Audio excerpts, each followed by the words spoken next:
عليكم ورحمة الله وبركاته.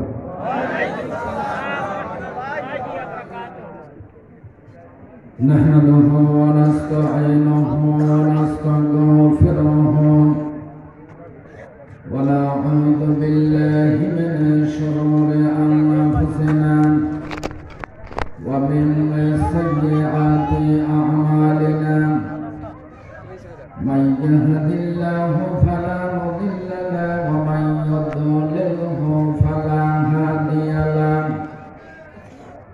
ونشهد أن لا إله إلا الله وحده لا شريك له. ونشهد أن سيدنا وحبيبنا ومولانا محمدا عبده ورسوله الذي أرسله بالحق بشيرا ونذيرا وداعيا إلى الله بإذنه وسراجا منيرا. فقد قال الله تعالى في كلامه المجيد وفرقانه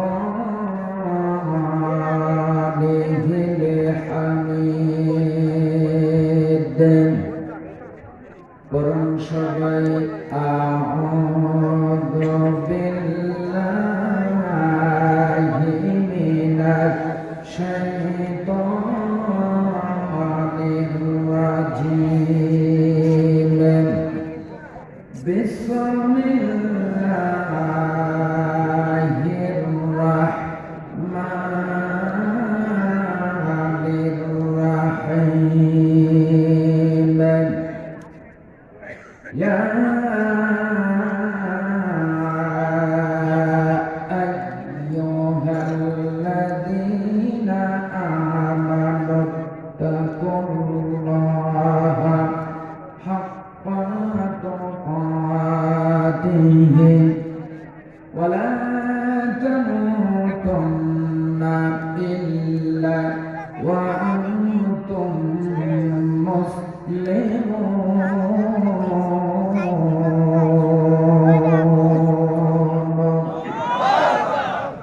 وقال رسول الله صلى الله عليه وسلم لا يؤمن أحدكم حتى أكون أحب إليه من والده وولده والناس أجمعين. إن الله وملائكته يصلون على النبي يا أيها الذين آمنوا صلوا عليه وسلموا تسليما. اللهم صل على سيدنا مولانا محمد وعلى آل سيدنا.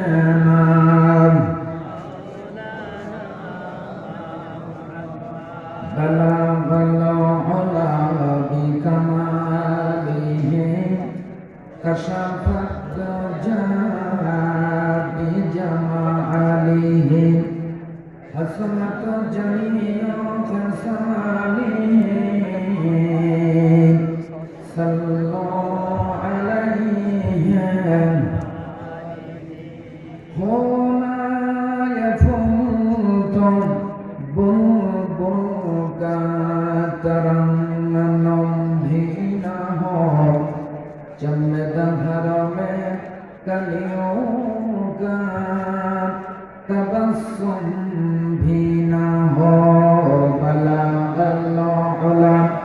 بكماله كشف الدجى بجماله حسنت جميع خصاله صلوا عليه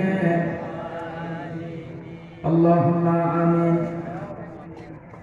ربنا ظلمنا أنفسنا وإن لم تغفر لنا وترحمنا لنكونن من الخاسرين أي الله تعالى 31তম তাফসীরুল কোরআন মাহফিল আরশনগর গাজীপাড়া জামে মসজিদ ও হাফিজিয়া ইবতিদায়ী মাদ্রাসার উদ্যোগে রব্বুল আলামিন এই তাফসীরুল কোরআন মাহফিলে বসে হাজার হাজার মাইল দূর থেকে তোমার নবী পাকের উপরে কয়েকবার দরুদ ও সালাম পড়ে তোমার আলিশান দরবারে হাত তুলে দিয়েছে মাওলা দয়া করে মেহেরবানি করিয়া আমাদের এই দরুদ ও সালাম তখন সোনার মদিনায় নবী পাকের রওজা মুবারকে পৌঁছায়া দিন तमाम পৃথিবীর মাটির নিচে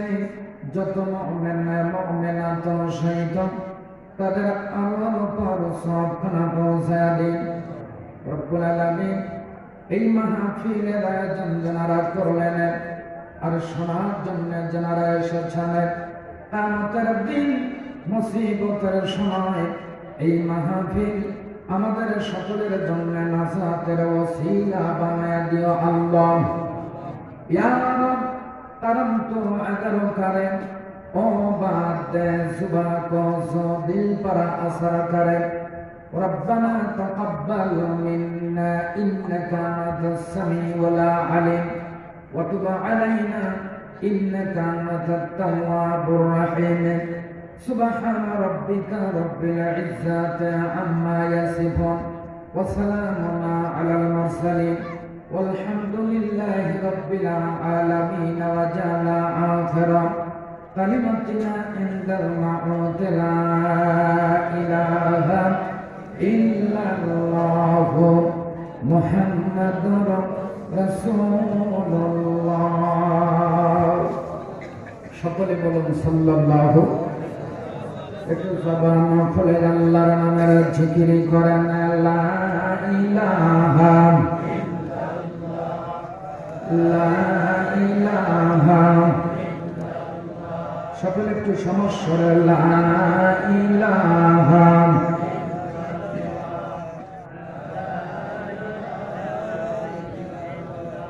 ওয়ান্নায়ার বাবিসার ওয়ান্নায়ার বাবিসার নারী ধর্ষণ মানুষ খনে কানসে বাংলার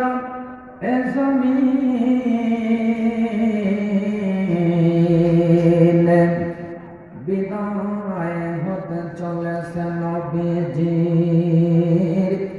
রক্তে মাখা দিন হরদা গলয়া হরদা জম্ব সোনা হো লেকে সজদা নিশাজিদে গারাসস হরদা গলয়া হবিয়া খরদম দোয়া জিও কে সরগিশ মেস্তেনাম মৃত্যুর বরণ করে গাইল যারা জীবনের জয়গান দিনের খাতিরে যেন কাতুরে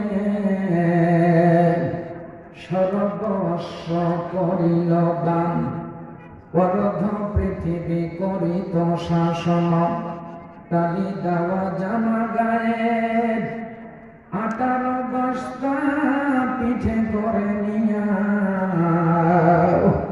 সে দিল দোস্ত মারে আজি কোথায় গেল সে মানব দরদি তাওহীদে সন্তান কোথা গেল সেই সোনার মানুষ কোথা সেই মুসলমান কালেমা পড়ুন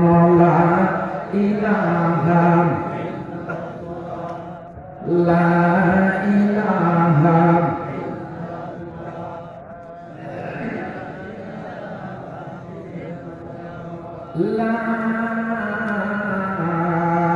ইলাহা ইল্লাল্লাহ মুহাম্মাদুর রাসূলুল্লাহ। সকলে বলুন সাল্লাল্লাহু আলাইহি ওয়াসাল্লাম। সম্মানিত আজকে আরশনগর গাজীপাড়া জামে মসজিদ হাফিজিয়া ও ইবতেদায়ী মাদ্রাসার উন্নতি কল্পে আজকের এই ৩১তম তাফসীরুল কোরআন মাহফিলের পরম শ্রদ্ধেয় সম্মানিত সভাপতি, আজকের মাহফিলের প্রধান অতিথি, বিশেষ অতিথি, সম্মানিত অতিথিবৃন্দ, জাতির শ্রেষ্ঠ সন্তান হযরত উলামায়ে কেরাম, মুরব্বিয়ান ইলম, যুবক ভাইয়েরা, স্নেহের কচি কাছারা পর্দার অন্তরাল আলা মাগফিরাত মা ও বোনেরা, সকলের প্রতি আমার আন্তরিক সালাম, আন্তরিক শুভেচ্ছা, আন্তরিক মোবারকবাদ। আমি আপনাদের সকলের দৃষ্টি আকর্ষণ করছি, আপনারা সবাই ভালো আছেন তো? আলহামদুলিল্লাহ। আশঙ্কা হলো আমরা সকলে কলেমাতুর শুকরিয়া আদায় করছি, একবার জবান খুলে সকলেই পড়ছে আলহামদুলিল্লাহ। আর একটু জোরে বলুন আলহামদুলিল্লাহ। অতঃপর শতকোটি দরুদ এবং সালাম বিশ্ব মানবতার মুক্তির সাইয়্যিদুল মুরসালিন খতামান নবিয়্যিন ওয়া রাহমাতাল লিল আলামিনের উপর যে নবী করিম সাল্লাল্লাহু আলাইহি ওয়াসাল্লামকে আল্লাহ রাব্বুল আলামিন এই ধরাধামে সৃষ্টি না করলে পূর্ব গগনে সূর্য উঠে পশ্চিমে ডুবত না, আমরা দুই চোখে যাহা দেখিতেছি তাহা দেখিতে পেতাম না, অক্সিজেন পূর্ণ বাতাস প্রবাহিত হতো না। ওই নবীকে জানাই প্রাণ ঢালা সালাম, যে নবী করিম সাল্লাল্লাহু আলাইহি ওয়াসাল্লাম এই ধরাধামে এসে দেখলেন মানুষ তার মন মস্তিষ্ক প্রসূত জ্ঞানের দ্বারা সমাজ চালাচ্ছে। ওই সমাজে চলছে অন্যায়, অত্যাচার, জেনা, ব্যভিচার, খুন খারাপি, খাদ্যে ভেজাল, ওজনে কম, পরশ্রী কাতরতা, হিংসা, বিদ্বেষ, মোষের মাস্তানি, গোষ্ঠীর ফষ্টি, জোর যার, মূল্য তার, পালকি যার, বউগুলেই তার, এরকম একটা অসভ্য সমাজে এসে আমার আপনার নবী কোরআনের বকলাবিক আন্দোলন করে সুন্দর একটা সমাজ উপহার দিলেন। চিৎকার দিয়ে বলুন মারহাবা। ওই নবীকে জানাই প্রাণ ঢালা সালাম, যে নবী করিম সাল্লাল্লাহু আলাইহি ওয়াসাল্লামের মর্যাদা আল্লাহ রাব্বুল আলামিন কত বৃদ্ধি করে দিয়েছেন। আল্লাহ রাব্বুল আলামিন যেদিন আরশ আজিমে নিয়ে গেলেন, নবী আমার আরশ আজিমে গিয়ে ওনার পায়ের জুতা খুলতে উদ্যত। আল্লাহ বলছেন, হাবিব আমার, দোস্ত আমার, আপনি আপনার পায়ের জুতা খুলবেন না। নবী ঘোষণা করলেন, রব্বুল আলামিন তুর পাহাড়ে হযরত মুসা আলাইহিস সালামকে আপনি জুতা খোলানোর নির্দেশ দিয়েছেন, আমাকে কেন নিষেধ করেন? আল্লাহ সঙ্গে সঙ্গে জানিয়ে দিলেন, হাবিব আমার, দোস্ত আমার, হযরত মুসা আলাইহিস সালামের সঙ্গে তুর পাহাড়ে খেজুর গাছের আড়াল থেকে প্রতিদিন 1000 বার করে কথা বলতাম। আমার কথার কারণে গোটা তুর পাহাড় ধন্য হয়ে গেছে। আমি তার ব্যক্তিগত উপকারের জন্য জুতা খোলার নির্দেশ দিয়েছি, আর আপনাকে জুতা খোলার নিষেধ করি এই জন্য যে আপনার পায়ের জুতার ধুলির জন্য আমার গোটা আরশে আজিম লালায়িত। জোরে কোন সুবহানাল্লাহ। ওই নবীকে জানাই প্রাণ ঢালা সালাম, যে নবী করিম সাল্লাল্লাহু আলাইহি ওয়াসাল্লামের মর্যাদা আল্লাহ কত বেশি করে দিলেন। আল্লাহ যেদিন বিচার করবেন, বিচারের ভোট বসাইবেন, মালিক ইয়াউমিদ্দিন, সব দিনকে প্রভুত্বের মালিক থাকবেন ওদিন আমার আল্লাহ। ওই দিন কোন পার্লামেন্ট থাকবে না, কোন সচিবালয় থাকবে না, কোন মন্ত্রী পরিষদের কাছে বিচারের ভার দেওয়া থাকবে না, সমস্ত বিচারের ভার থাকবে আমার আল্লাহর হাতে। ধরে বলেন কার হাতে? ওই দিন আল্লাহ যদি বিচার করে কাউকে জাহান্নামের অর্ডার দিয়ে দেন, তাহলে সেই অর্ডার বাতিল করার মতো ক্ষমতা সম্পন্ন ব্যক্তিত্ব কি আপনাদের এই খুলনা জেলায় দুই একটা আছে? একটু আসতে কম, মা বোনেরা আছে তো, ওনারা আবার শুনবেন। এত মানুষের জবাব এইভাবে হয়, হুঙ্কার দিয়ে বলেন, এমন মানুষ কি এলাকায় আছে? তামাম পৃথিবীর মধ্যে এমন একজন লোক খুঁজে পাওয়া যাবে না। অথচ ওই দিন যদি আমার আপনার নবী আখিরি জামানার পয়গম্বর ঘোষণা করেন রব্বুল আলামিন তুমি তাকে জাহান্নামে দিচ্ছ, ওই ব্যক্তিটা ছিল আমার দলের লোক, সে ছিল ইসলামী সিফা ও সালাত আল্লাহর দ্বীন আল্লাহর জমিনে বাস্তবায়ন করার জন্য জিহাদের ময়দানে গিয়ে বলেছেন সালাহু গুলি আমার বুক শাস্ত্র হলেও হতে পারে, তবু আমি পিছপা হব না। সঙ্গে সঙ্গে আল্লাহ জানিয়ে দিলেন ফাসফালি মানসিকা ইয়া রাসূলুল্লাহ ইয়া হাবিবাল্লাহ, আপনার দলীয় লোকের কারণে আপনার উম্মতের কারণে আমি আল্লাহ আমার অর্ডার আজকে ক্যান্সেল করে দিলাম, আপনার উম্মতকে নিয়ে জান্নাতে চলে যান। চিৎকার দিয়ে বলুন মারহাবা। সেই নবীর উম্মত হতে পেরে আমরা খুশি না দাদা? সবাই খুশি? কারা কারা খুশি? নারায়ে তাকবীর। আমার নেতা আপনার নেতা, হাত নামা। আসুন সেই নবী করিম সাল্লাল্লাহু আলাইহি ওয়াসাল্লামের উপরে শ্রদ্ধাজনিত কণ্ঠে বিনয় অবনত চিত্তে কলিজার সবটুকুন আবেগ উচ্ছ্বাস উজাড় করে দিয়ে একবার জোরে সরে সকলেই বলছি সাল্লাল্লাহু। সম্মানিত উপস্থিতি, আমাদের এলাকায় যখন মাহফিল বেড়ায় শেষ হয় আমি তখন আপনাদের মাহফিলে উঠেছি। তারপরে কিছু সময় কথা যদি হয় শুনতে কি খুব কষ্ট হবে? আগামীকালকে তো এখানে মাহফিল নেই, আছে? বাদ মাগরিব থেকে শুরু করে অনেক আলোচনা শুনেছেন। মানুষের জীবনে পর্যাপ্ত পরিমাণ আলোচনার প্রয়োজন পড়ে না। অল্প আলোচনায় একজন মানুষের জীবনটাকে পরিস্ফুটিত করতে পারে যদি সেটা আমলের জিন্দেগিতে পয়দা হয়। কথা বলেন ঠিক না? আমাদের জানা সময় তো আর কম জানি না। ও দেখবেন বক্তাদের চাইতে শাস্ত্রে যে শ্রোতারা থাকে শ্রোতারা বেশি জানে। আজকের মাহফিল হবে, আগামীকাল বাজারে যা দেখবেন যে তার সমালোচনা হচ্ছে। বাদ মাগরিব থেকে শুরু করে রাত্রি গভীর পর্যন্ত আলোচনা করলে কি আলোচনা করলে কিচ্ছু বুঝলেন না। অথচ ওই মানুষটা আলেমের সমালোচনা করতেছে, ওর পেটে বাড়াইলে সূরা ইখলাস শুদ্ধভাবে বের হবে না, সেই পরে সমালোচনা। কথা বলেন ঠিক না? ঠিক। কোরআন হাদিস জানো না, সমালোচনায় পড়ু এমন মানুষ আছে কিনা? সম্মানিত উপস্থিতি, কোরআন এবং হাদিস থেকে অল্প কয়েকটা কথা বলার চেষ্টা করব ইনশাআল্লাহ। এজন্য আমি আপনাদেরকে বিনীত অনুরোধ করি, যারা দাঁড়িয়ে আছেন একটু বসেন। অল্প সময় বসলে কি কষ্ট হবে?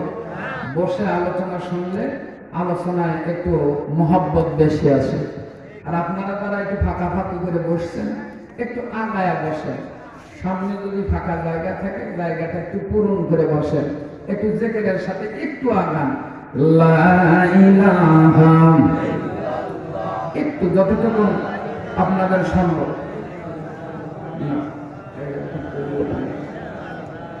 লা ইলাহা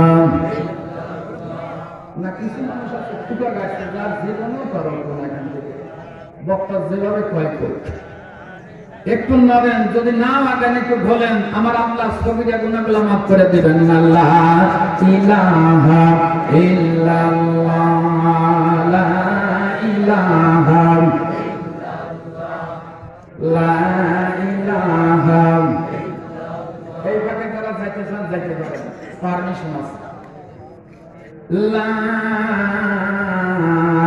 ইলাহা ইল্লাল্লাহ মুহাম্মাদুর রাসূলুল্লাহ।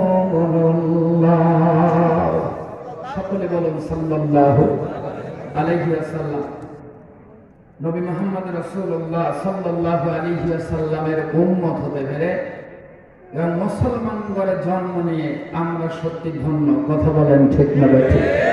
সত্যিকারের মুসলমান যদি কোনো ব্যক্তি হতে পারে তার মর্যাদা আল্লাহর কাছে অনেক বেশি। কথা বলেন। আমরা তো সত্যিকারের মুসলমান হতে পারি না।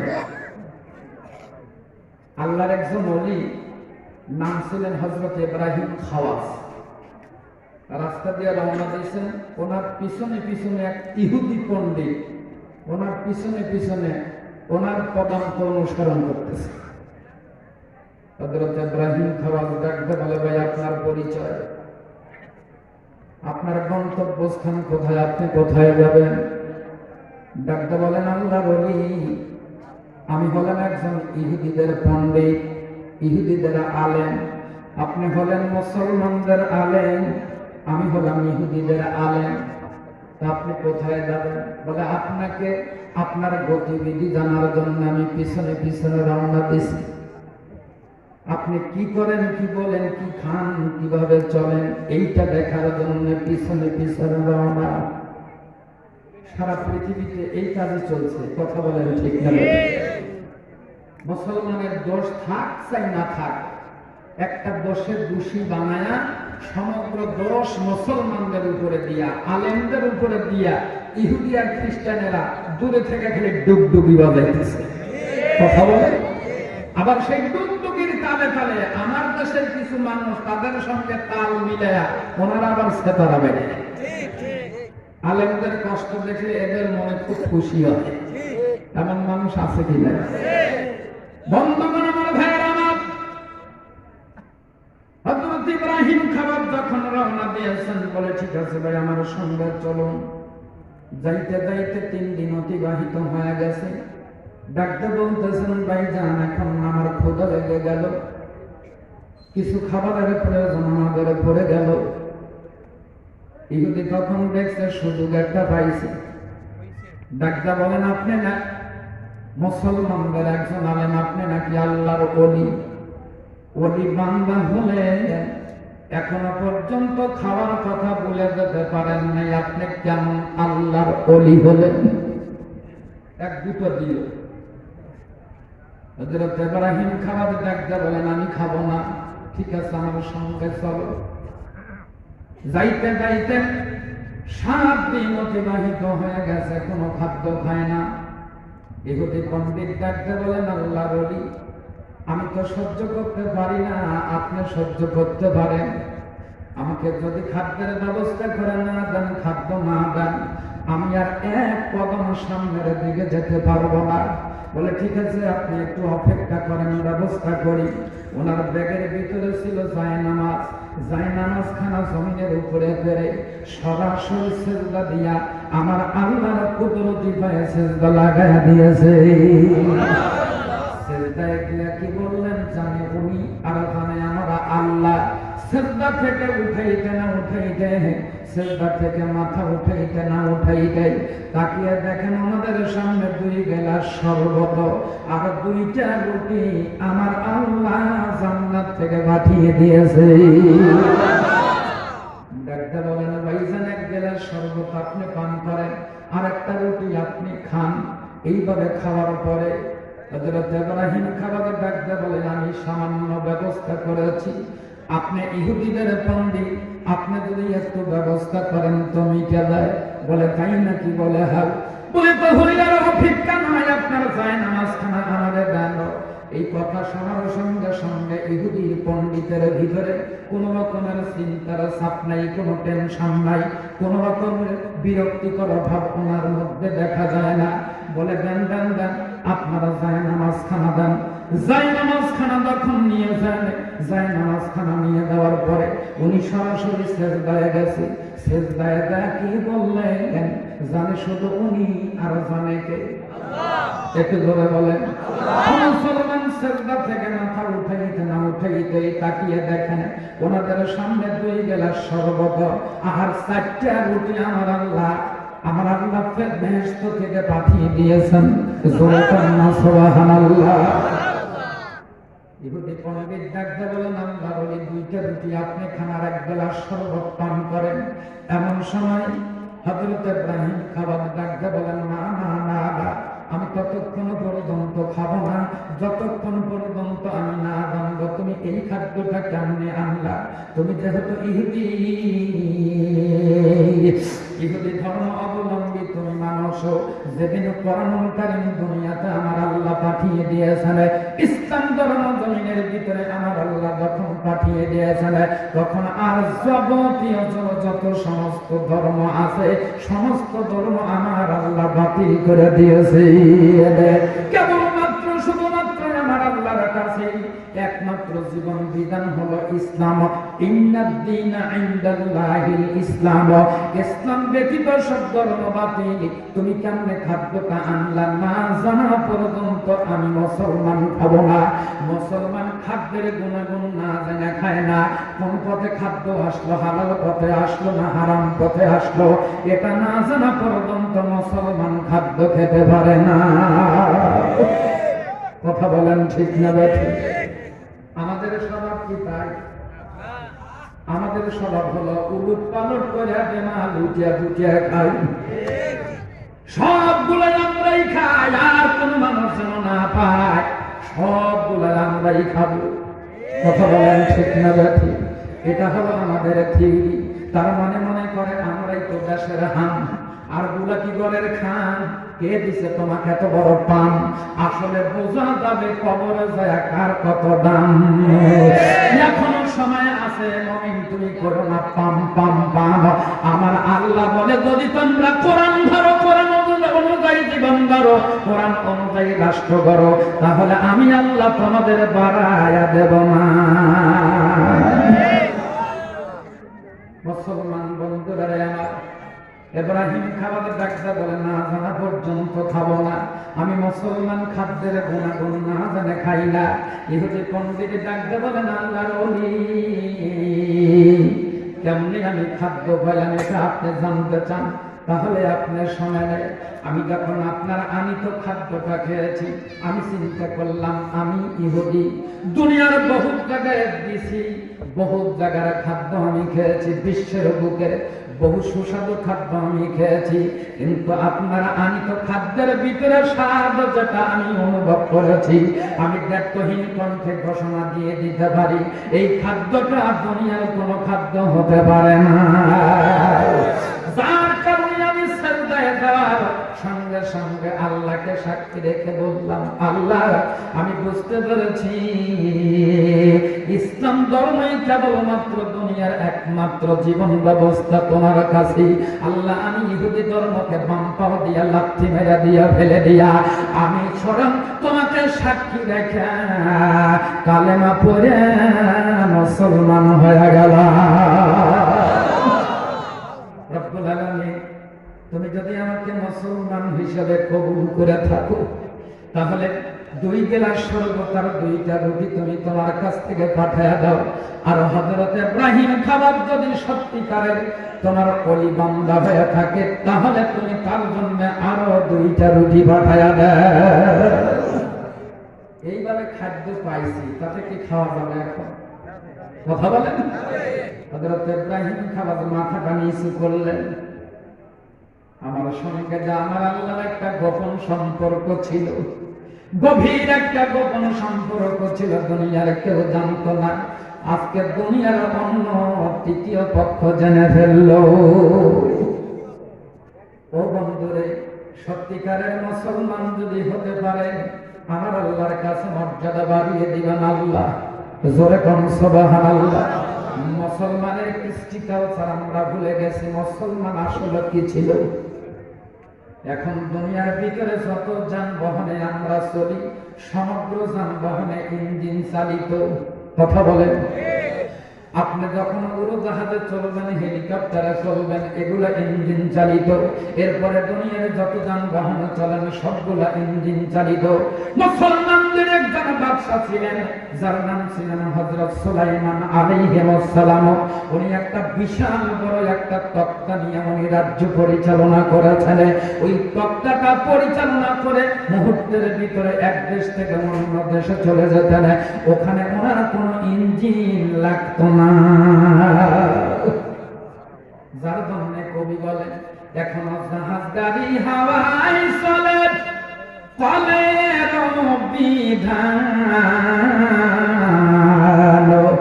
বিনা কলে হাওয়ায় চলত হযরত সুলাইমান। আমরা সেই মুসলমান। বন্ধুগণ, সত্যিকারের মুসলমান হন বিজয় দেওয়ার মালিককে। জোরে বলেন। সত্যিকারের মুসলমান হতে পারলে, মুমিন হতে পারলে তার কোনো চিন্তা নাই। কথা বলেন। আমার আমাদের কোনো টেনশন নাই, কোনো রকমের চিন্তা নাই।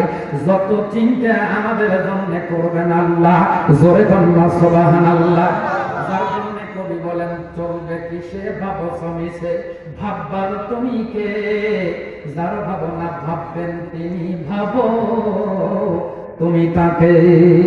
আমরা শুধু ডাকবো আমার আল্লাহকে, আমার আল্লাহকে ডাকবো, আমাদের যখন যা প্রয়োজন পূরণ করবেন কে? একটু ধরে বলেন। মুসলমান ভূমিকায় কথা নাই, সরাসরি কোরআন থেকে অল্প দুইটা কথা বলতে চাই। আসুন আমার সঙ্গে পড়ুন না, আউযু বিল্লাহি মিনাশ শাইতানির বিসমিল্লাহির রাহমানির রাহিম। ইয়া আইয়ুহাল্লাযীনা আমানু তাকুল্লাহা হাক্কা তুকাতিহি। মহান আল্লাহ রাব্বুল আলামিন জানিয়ে দেন, তামাম জগতের ইমানদারেরা তোমরা শোনো। ইমানদার কারা? যারা আল্লাহকে না দেখে বিশ্বাস স্থাপন করেছেন তারা হলো ইমানদার। আল্লাহ আছে এই বিশ্বাস আমাদের আছে কি নাই? আমরা হলাম ইমানদার। ইমানদারকে ডাক দিয়ে আমার আল্লাহ ঘোষণা করেন, হে ইমানদারেরা তোমরা শোনো, তোমরা আমাকে ভয় করো যেমন করে ভয় করা উচিত। কিন্তু লক্ষ্য করে দেখবেন সমাজের ভিতরে, আমাদের ভিতরে ভয় ভীতি নাই। ভয় ভীতি আস্তে আস্তে উঠে যাওয়া শুরু হয়ে গেছে। কথা বলেন ঠিক না? আমাদের ভিতরে সালাম নাই, আমাদের ভিতরে নামাজ নাই, আমাদের ভিতরে পর্দা পুশিদার বালাই নাই। সমাজের দিকে দিয়ে যখন চলবেন, রাস্তা দিয়ে চলবেন, তাকিয়ে দেখবেন যুবকেরা মুরব্বী দেখলে সালাম দেয় না, আলেম দেখলে সালাম দেয় না। এখন আবার বর্তমানে এক শ্রেণীর লোক বের হয়েছে, আলেমদেরকে দেখতেই পারে না। আলেমদেরকে দেখলেই তাদের নাকি বাঁ পার খালি তাইয়া পড়ে। এমন মানুষ আছে কি নাই? আলেমের কথা বলো মুষ্টি ধরিয়ে বলো লাগে, এমন মানুষ আছে কি নাই? আলেমদেরকে গালি দাও। কোন দোষে তুমি দুনিয়ায় যদি না থাকতো, তুমি বৈধ বাপের বৈধ সন্তান হিসেবে পৃথিবীতে পরিচয় দিতে পারতাম না। কথা বলেন ঠিক না ব্যাঠিক? ও মুসলমান, তাহলে তুমি আলেমদের সঙ্গে কেন তুমি এই রকম গালাগালি দাও? আলেমদেরকে কেন দেখতে পারো না? আলেমদের প্রয়োজন পড়বে যেদিন তুমি দুনিয়া থেকে বিদায় হয়ে যাবে, তখন বুঝবা আলেম সম্প্রদায় কি ছিল। তখন তুমি কপাল থাপড়ায় কোনো লাভ হবে না। তোমার বাড়িতে হাফেজদেরকে দাওয়াত দিয়ে নিয়ে যায়, কোরআন খতম দিয়ে চাইলেন, আর লাভ হবে না। তার কারণ দুনিয়ায় জীবিত থাকা অবস্থায় কোরআনের বিরুদ্ধে তুমি চলেছো, কোরআনের বিরুদ্ধে আচরণ করেছো। আল্লাহর দিন আল্লাহর জমিনে বাস্তবায়ন করার জন্য যারা প্রচেষ্টা চালালো, তাদেরকে নির্দোষে জেলখানায় নিয়ে আবার ফাঁসির মঞ্চে ঢুকাইয়া দিলা।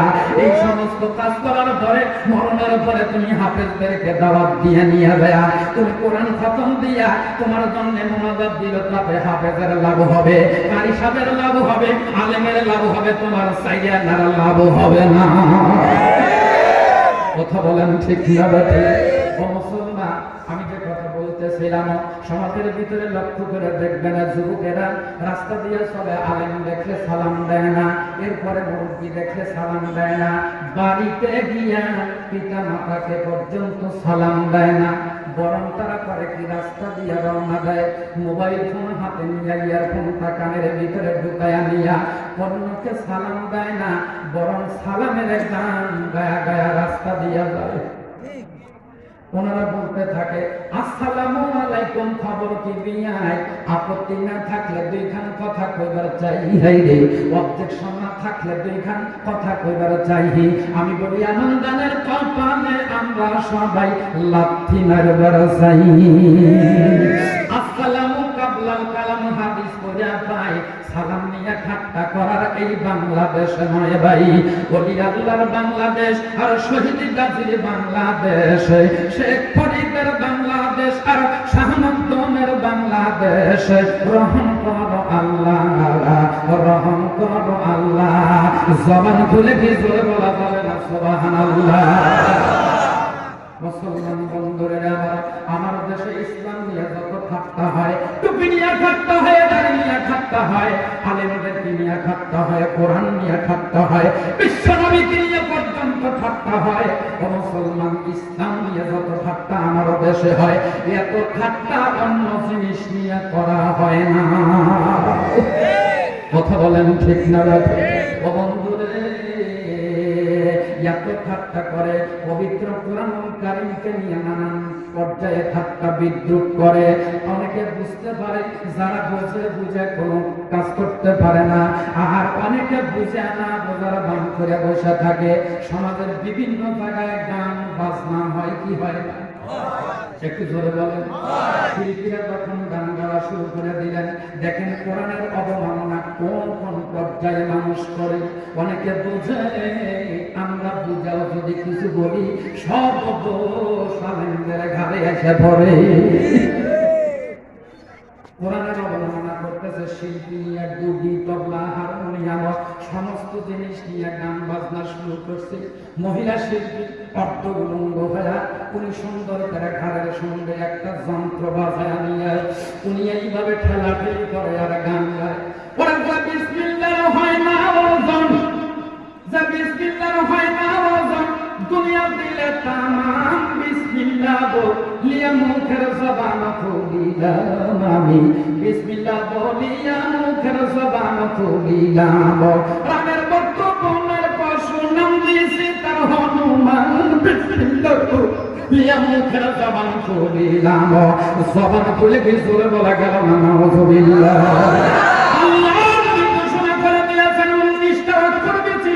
বিসমিল্লাহ শরীফ যদি আমার আল্লাহ দুনিয়ায় না পাঠায় দিবেন, তামাম দুনিয়াটা আমার আল্লাহ কাছের বাসনের মতো ভেঙ্গে চুরমার করে দিতে। সেই বিসমিল্লাহর অবমাননা হয়। বিসমিল্লাহ শরীফ হলো কোরআনের অংশ। জোরে কোন কথা ঠিক কিনা? এটা জানার পরে আমাদের কোনো কিছু করার থাকে না। যত দোষ, কথা বলেন ঠিক না? দোষারোপ করবো, আমাদের কোনো আফসোস নাই। দোষ না আসলে বুঝবো আমরা হক পথে নাই। যদি কোনো ব্যক্তি চলাফেরা করে সমাজের ভিতরে, তার কোনো দোষ করে না, তাকে নিয়ে কোনো ঠাট্টা বিদ্রুপ করে না। আলেমরা গাছের জেলে নির্দোষ হয়ে জেলের মধ্যে ওনারা কষ্ট করে। অনেক মানুষ আছে সমাজের ভিতরে,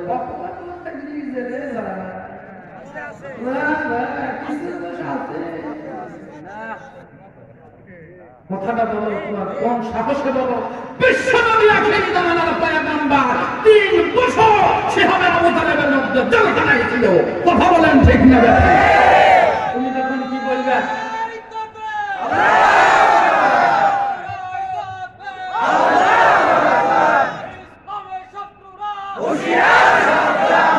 আমার ভাইয়ের, আমারও আমি আপনাদেরকে বলি, সংক্ষিপ্ত কথা হবে, যার কারণে বাবা সময় ব্যয় করতে পারি না।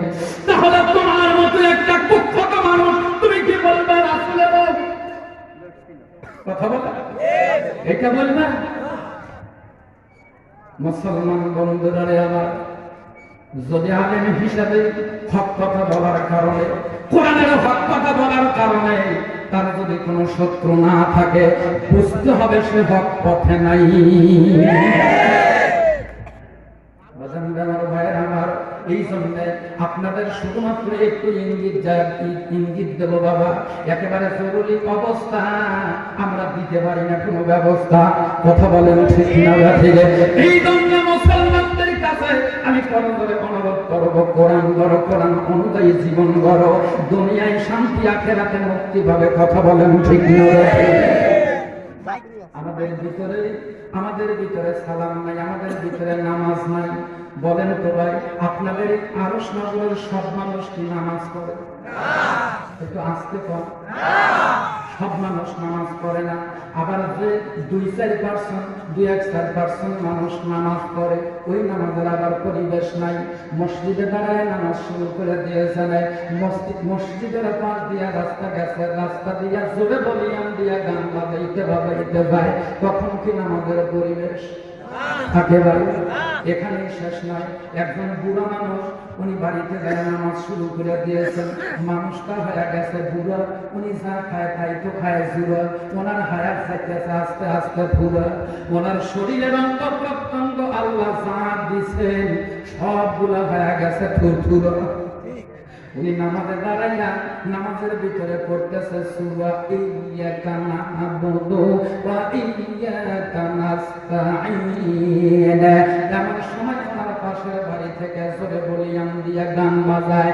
এমনকি ওনার বাড়িতে ওনার কলেজ পড়ুয়ার নাতনি বড় একটা চাইনা মোবাইল সেট নিয়া জোরে বলিয়াম দিয়া গান বাজাইতেছে। রূপে আমার আগুন জ্বলে, ওর কান চলে গেছে গানের তালে।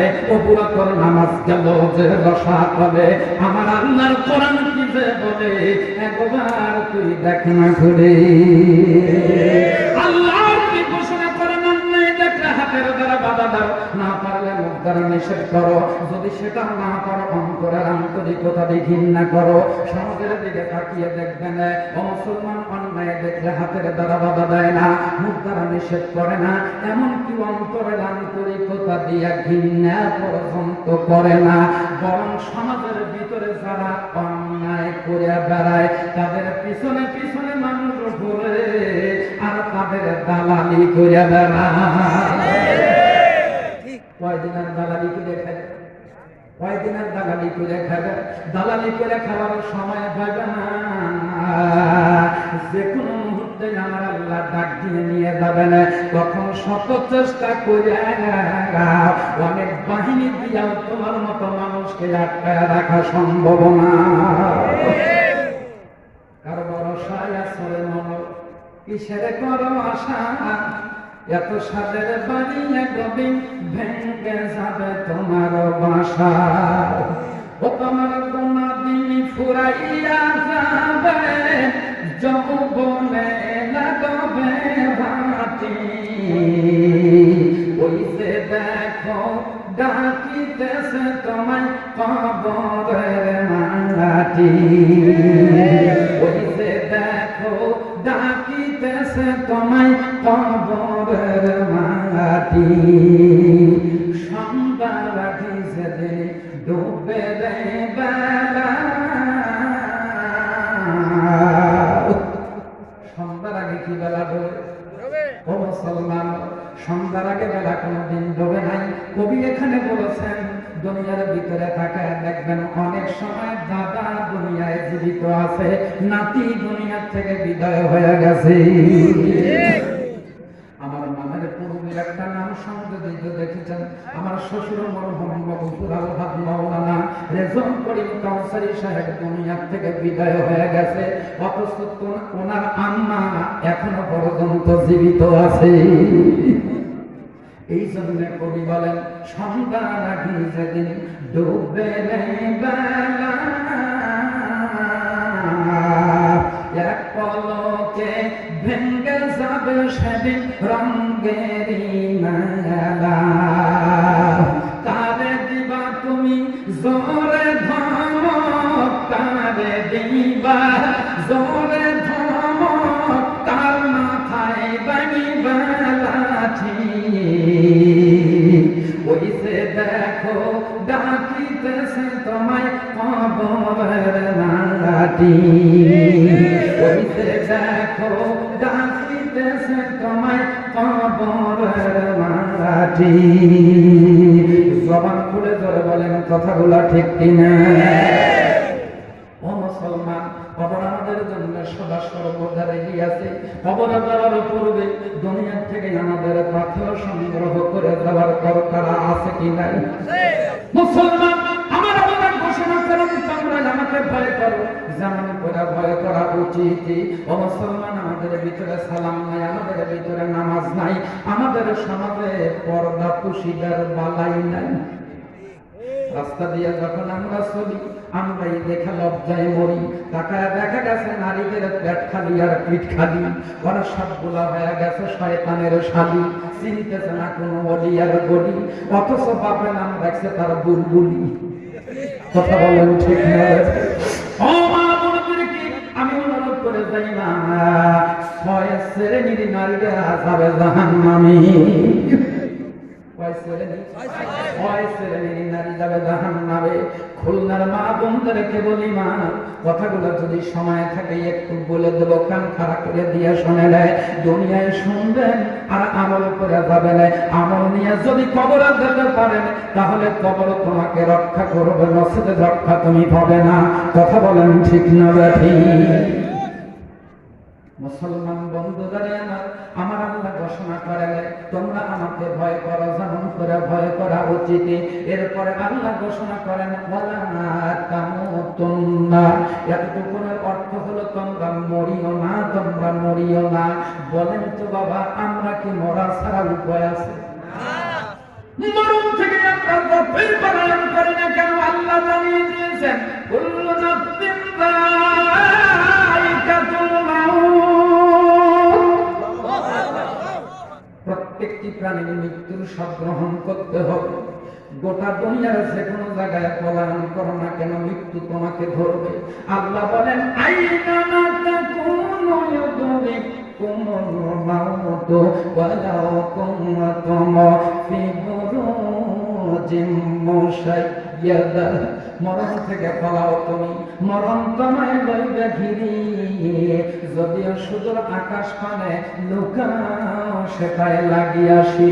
এ রোগের ঔষধ নাই, এ রোগের চিকিৎসক নাই, নাই সে ওষুধ জগতে।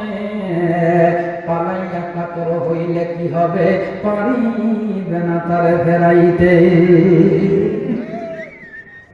গোটা বিশ্ব করোনা ভাইরাসে আক্রান্ত, আমার দেশটাও বাদ পড়ে নাই। অথচ আমার দেশের অনেক মানুষেরা বলতে বলতে কথার বাধা রাখতে পারে নাই। কথা বলতে বলতে এক পর্যায়ে বলে ফেললো, ভয় পায় না, ভয় পায় না, আমরা করোনার চাইতে শক্তিশালী। কথা বলেন। খবর নিয়ে দেখা গেছে ওই মানুষটা মারা গেল, ওই মানুষটা করোনা নিয়ে মারা গেছে। অন্য মানুষের সঙ্গে গাদ্দারি করলে মানা নেওয়া যায়, আমার আল্লাহর সঙ্গে গাদ্দারি করলে আমার আল্লাহ মাইনা নেয় না। যত রকমের প্রচেষ্টা চালাও না কেন, যদি আমার আল্লাহর রহম না থাকে কোনো কিছুতেই বাঁচার উপায় আছে বাবা। গতকালকেও তো খবরে আসলো, সিলেটের 3 আসনের এমপি সাহেব, উনিও মারা গেছেন, করোনা নিয়ে মারা গেল। ক্ষমতা যদি মানুষকে আটকায় রাখতে পারত, বাহিনী দিয়ে যদি আটকায় রাখতে পারত, অন্তত পক্ষে এমপি মন্ত্রী মারা যেত না। কথা বলেন। সাধারণ জনগণকে যেভাবে আটকায় রাখছে, অন্তত পক্ষে আজরাই ওইভাবে সেকেন্ডে আটকায় রাখছে। রাজদাই করে অন্তত পক্ষে আমার এই মন্ত্রীগুলো নিবে থাকে না। ক্ষমতা কারো আছে? কথা বলেন। যা কিছু করো না কেন, সব রকমের প্রচেষ্টা চালাও, তারপর আমার আল্লাহর করুণা ভিক্ষা করতে হবে। একেবারে বলতে বলতে অতিরিক্ত বলো না, আমার আল্লাহ কিন্তু ছাড়বে, ছাড়বে বাবা। ও মুসলমান, আল্লাহ বললেন তোমরা মরিও না, অথচ আমার আল্লাহ পরক্ষণে জানায়া দিয়েছেন মরণ থেকে পালানোর কোনো উপায় নাই, মরণ তোমাদের আসবেই। আল্লাহ জানেন আমাদের মৃত্যুবরণ করতে হবে, যার কারণে আমার আল্লাহ একটা শর্ত আরোপ করে দিয়েছেন, মৃত্যু যেহেতু তোমাদের হবেই হবে, এই কারণে একটা শর্ত। কয়টা শর্ত? একটা শর্ত হলো ইল্লা ওয়া আনতুম মুসলিমুন,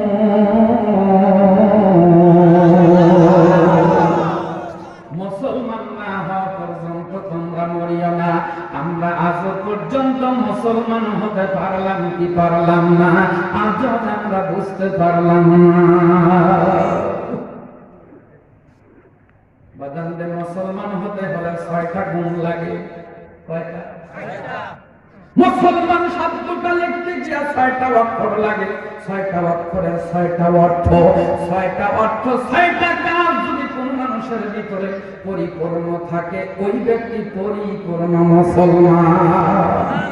তার প্রথম নাম্বার পয়েন্টে 1 নাম্বার গুণ হলো মুসলমান হতে হলে প্রতিদিন মওতের কথা স্মরণ করতে হবে।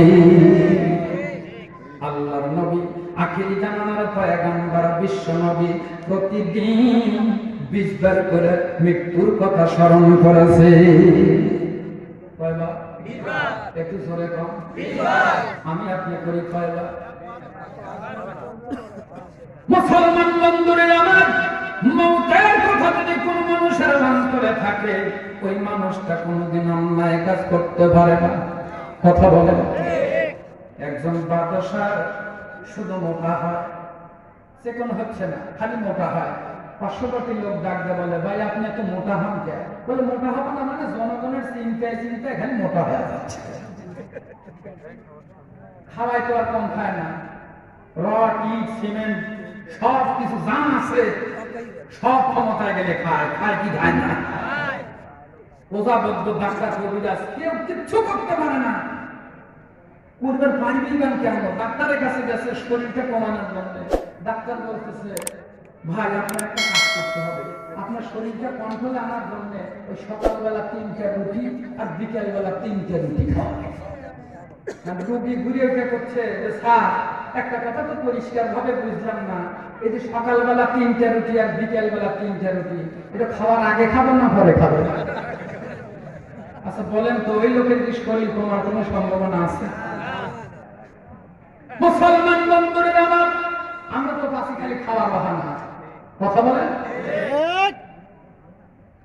দাওয়াত খাওয়ার জন্য যদি কোনো মানুষ যায় খায়, রাসূল বলেছেন পেটটাকে 3 ভাগে ভাগ করো। কয় ভাগে? 1 ভাগ খাদ্য, 1 ভাগ পানি আর 1 ভাগ খালি। হাদিস আমরা সব জানি, পালন কি করি আমরা? এই পর্যন্ত তুলে খাইতে খাইতে হাঁসের মতো খাই, আবার প্রোটিন। এরপরে বাড়িওয়ালা বলে, ভাই এখানে 20 কেজি দুধের ভিতরে 1 কেজি চাউল দিয়ে পায়েস পাক করছি, খাবেন? এত শুনছে, মসজিদে দাঁড়ায়, মেম্বারে দাঁড়ায় ইমাম সাহেবরা বর্ণনা করে, ওয়াজ মাহফিলেও বলে খাওয়ার পরে মিষ্টি খাওয়া তো সুন্নাত। এই হাদিসও জানো না? আমি তাড়াতাড়ি আমি খাওয়ার ব্যাপারে সুন্নাত পালন করতে আমার কোনো আপত্তি নাই। কথা বলে। আমরা আছি খাবার শেষে যেগুলো সুন্নাত আছে ওইগুলো নিয়ে রাগ করতেছেন। 3 বন্ধু রাস্তা দিয়ে রওনা দিয়েছে, তার মধ্যে বাংলাদেশেরও একজন আছে। বাংলাদেশের মানুষ চালাক না চালাক? কত চালাক বাবা! বিশ্বের বুকে বাংলাদেশের মানুষ যে চালাক তার প্রমাণ হয়ে গেছে। কথা বলে। আরো কি যেন একটা নাম যোগ আছে, বলাও নেই। তো 3 জন রওনা দিয়েছে, অল্প কিছু হালুয়া আর কিছু রুটি আছে। একজন খাইলে পেট ভরে, 3 জন খাইলে কিছুই হয় না। 3 জন মাসওয়ারা করতেছে, তাহলে এখন কে খাবে? বলে কে খাবে মানে আমার বেশি ক্ষুধা লাগছে আমি খাই। এখন সভাপতি ও ভাই বলতেছে, তাহলে আমরা কেবল হালওয়ালা মূল্য খাবো না? তাহলে মাসওয়ারা এটা বাদ। মাসওয়ারা করি আমরা ঘুমায়া যাই, ঘুমের ভিতরে স্বপ্নে যে ভালো স্বপ্ন দেখবে ওই ব্যক্তি এই খাদ্য খাবে। ঘুমায়া গেছে। বাংলাদেশের মানুষ চিন্তা করে কে কি স্বপ্ন দেখবে, আমার ভাগে যুক্তরও পারে নাও পারে। রাত্রে উঠে পুরো হালুয়ার রুটি ও একা আগে খাইছে, যা থাকে কপালে বিকাল সকালে আগে খায়া তো নেই। খাওয়ার পরে পেট থেকে তার বাইরে বের হইতেছে। সকালবেলা উঠে ওই 2 বন্ধু ডাকতে বলে, তাড়াতাড়ি ওঠো, কে কি স্বপ্ন দেখছ বর্ণনা করো। বানায়া বানায়া বর্ণনা শুরু করে দিছে। একজন বলে, আমার কপাল বড় ভালো, আমার কপাল ভালো, আমি ঘুমের ঘরে স্বপ্ন দেখি আমি এখানে নাই, আমি এখান থেকে 4র্থ আসমানে চলে গেছি। 4র্থ আসমানে ভাইয়া হযরত ইদ্রিস আলাইহিস সালামের সঙ্গে দেখা করার জন্য চলে গেছি। আর একজন কইতেছে তাহলে খাদ্য নিয়ে যায়, 4 নম্বর আসমানে যায় বাহাদুরি করতেছে। গত নির্বাচনে আমার এলাকায়, আপনাদের এলাকা না, ভোট দিছে, ভোট দিয়ে আবার বাজারে গপ্প করতেছে। তুই কয়টা ভোট দিছিস? আমি 52টা ভোট দিছি। আরেকজন বলতেছে মাত্র 52টা দিয়ে তুমি বাহাদুরি করতেছ। আমি দুটো বলিলাম, পুরোটাই আমি দুটোছি। মুসলমান বন্ধুরা আমার, ডাক দিয়ে বলেন তুমি 4 নম্বর আসমানে দাও বাহাদুরি দেখাও। আমি কি দেখছি তুমি কি জানো? বলেন না। বলে আমি ঘনের ঘরে স্বপ্ন দেখি আমি 7ম আসমানে চলে গেছি। 7ম আসমানে তারা হযরত ইব্রাহিম আলাইহিস সালামের সঙ্গে দেখা করার জন্য গেছি। রুটি কে পায়? বাংলাদেশের মানুষ বলতেছে মজা আছে ফজা ভাই, ওখানে খালি গম কামাই, ও কাম আমি আগেই শাসছি। তুমি কি স্বপ্ন দেখছো? তুমি তো বলো না। বলে আমি কি স্বপ্ন দেখবো, আমার জীবন নিয়ে টানাটানি। আমি যখন ঘুমাইছি হঠাৎ করে ঘুমের ঘরে একজন মানুষ বিশাল বড় একটা থালা হাতে করে নিয়ে আমার কাছে এসে হাজির। আমি ধুসমুসে উঠছি, ওঠার পরে বলতেছে তোর সামনে কি? ওটা হালুয়ার রুটি, তুই খা। মানে আমি এটা খাইতে পারবো না, আমার বন্ধুরা আছে, বন্ধুদের হক মেরে কি খাওয়া যায়? বলে আমার কথা বল, এক কথা বলবি কে থালা তোর মাথা দিয়ে ঢুকাইয়া দিয়া পিছনের দরজা দেওয়ার ঘরে।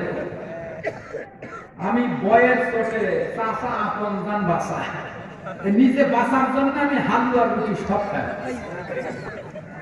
এখন ওরা দুইজনের গালে সর্বনাশ, কত গামে বানায় কত কিছু বললাম, কাজ হইল না। পরে বলতেছে যে আমরা মনে করছিলাম তুই খুব চালাক, কিন্তু এখন দেখতেছি তুই খুব বোকা। আমি বোকা হইলাম কেমন? বলে বোকা নয় তো কি, দুইজন মানুষ আমরা শুয়ে রয়েছি, তুই একজন, এই যে তিনজন মানুষ থাকা অবস্থায় একজন মানুষ এসে তোকে আক্রমণ করছে। আমাদের দুইজনকে যদি ডাক দিতি, ডাক দিলে তিনজন উঠে ওর খালা তো ওর ভিতরেই ঢুকাই দিতাম, ডাক দিল না। চিন্তা করে না, ধরা করে দেয়। পরক্ষণ আবার টেকনিক করে বলতে ডাকা ডাকি তো কম ডাকি নেয়, তুমি গেছো 4th আসমানে আর তুমি গেছো 7ম আসমানে, কত দূর থেকে ডেকে লোক পাওয়া যায়। দেখিয়া দেখে হরান না ভাই হালুয়া রুটি। মুসলমান বন্ধুরা আমার, হাস্যকরের জন্য কথাটা নয়, কথা হলো মৌতের কথা যদি অন্তরে মানুষের ঢোকে মানুষ অন্যায় করতে পারে না। কথাটা বলতেছিলাম, বাচ্চা নাম্বার কোন রকমের মোটা থেকে কোনো হয় না, কোনো ওষুধ নাই। এমন সময় ডাকতে বলে আমাদের মসজিদের ইমাম সাহেবকে ধরে নিয়ে আয়, কাঠমোল্লা ধরে নিয়ে আয়। এরকম তাচ্ছিল্য করে কি করে না?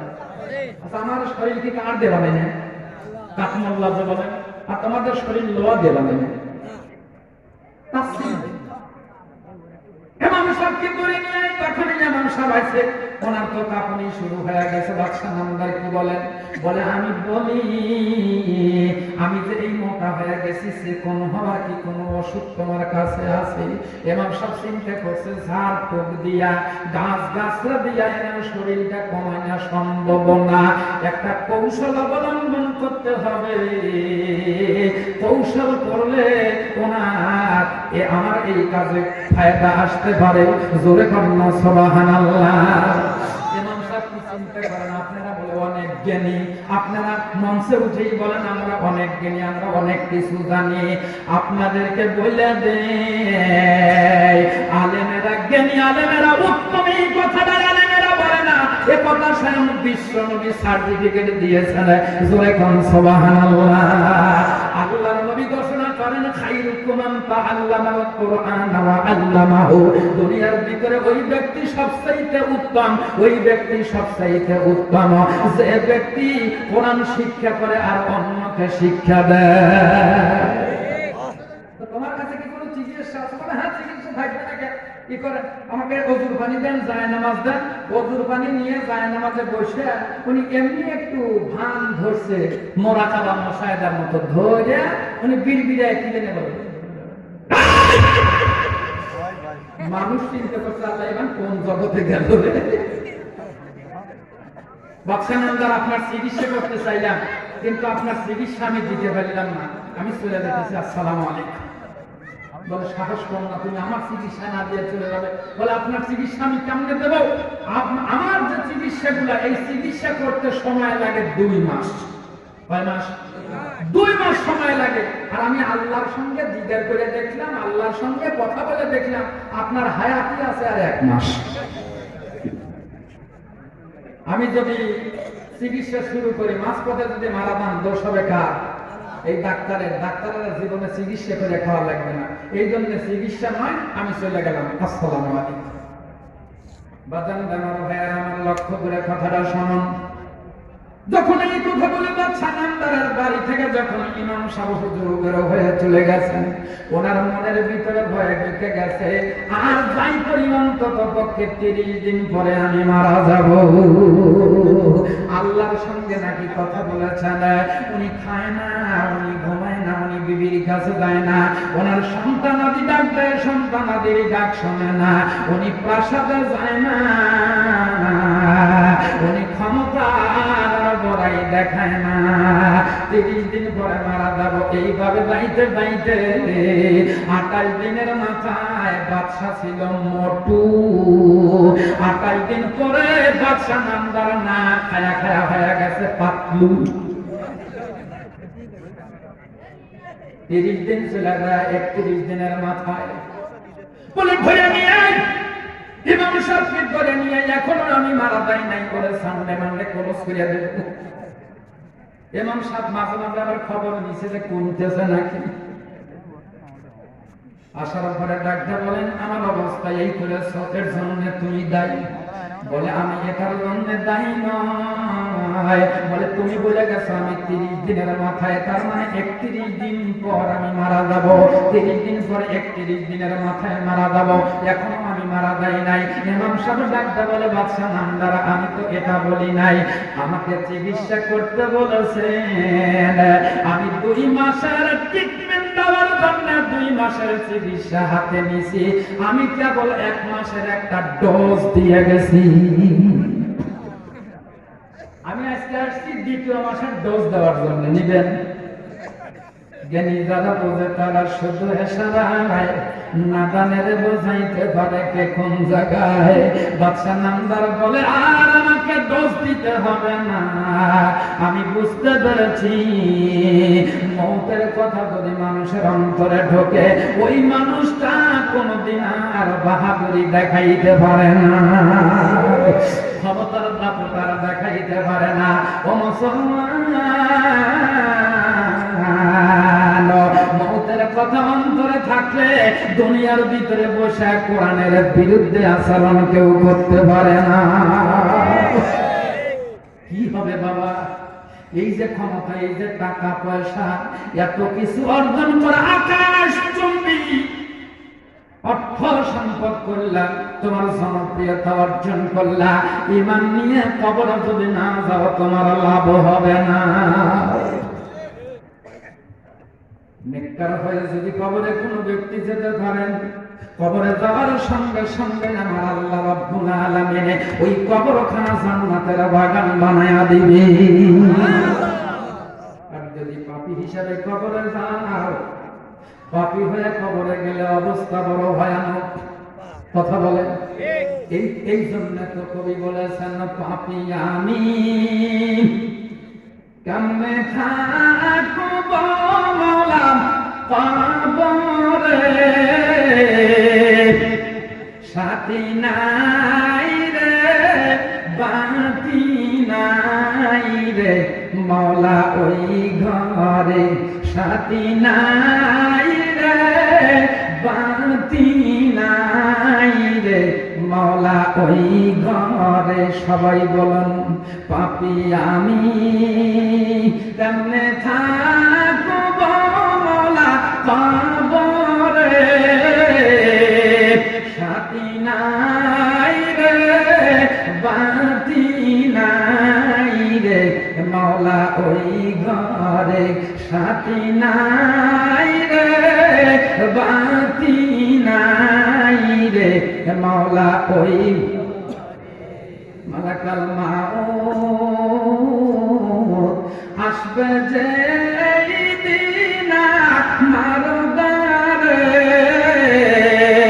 প্রাণ পাখি দেহের থেকে নেবে বেরে করে। মালাকাল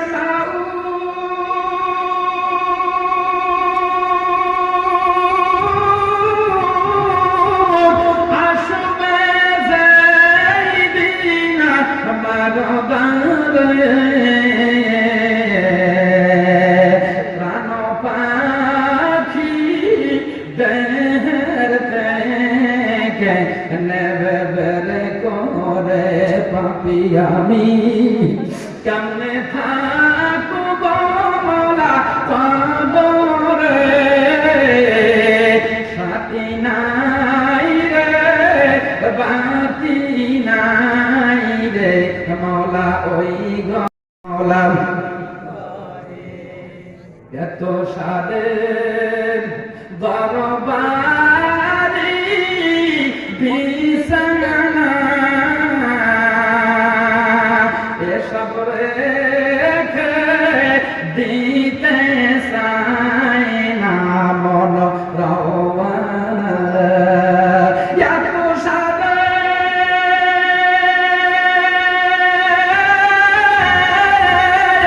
দরবারি বিছানা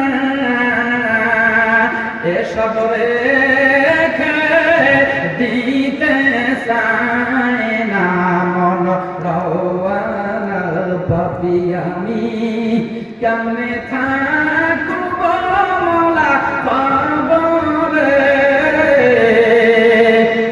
সাথী নাই রে বাতি নাই রে মওলা ওই ঘরে সাথী নাই রে বাতি নাই রে মওলা মানুষ কবরে যাওয়ার পরে বলে কোথায় বাড়ি কোথায় ঘর কোথায় কি মওলা সারা আপন কাউকে আর না দেখি মওলা সারা আপন কাউকে আর না দেখি পাপী আমি কেমনে থাকব মওলা কবরে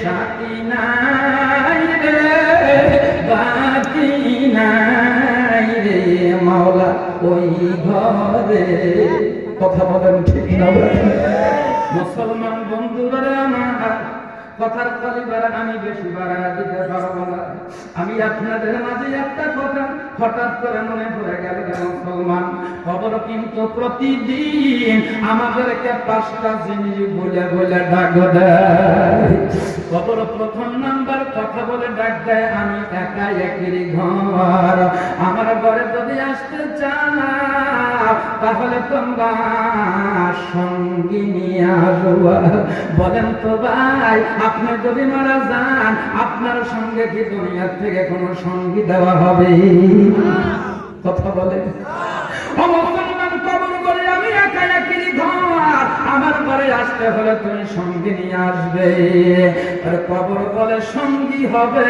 তোমাদের জন্য মহাগ্রন্থ আল কোরআন জবান খুলে কি করে বলা যাবে না মারহাবা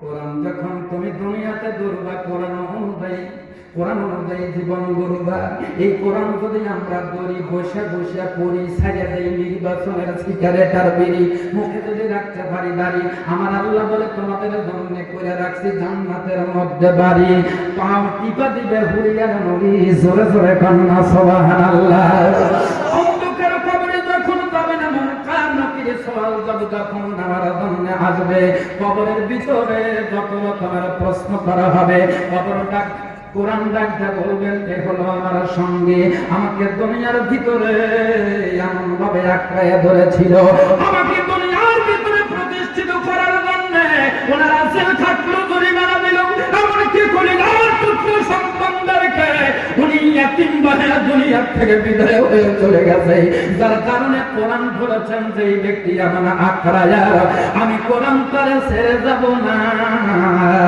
যত প্রশ্ন করা লাগে আমারে করো আল্লাহর বান্দা ঘুমায়া গেছে ঘুমের দৃষ্টান্ত করিবা না জোরে কি বলা যাবে না মারহাবা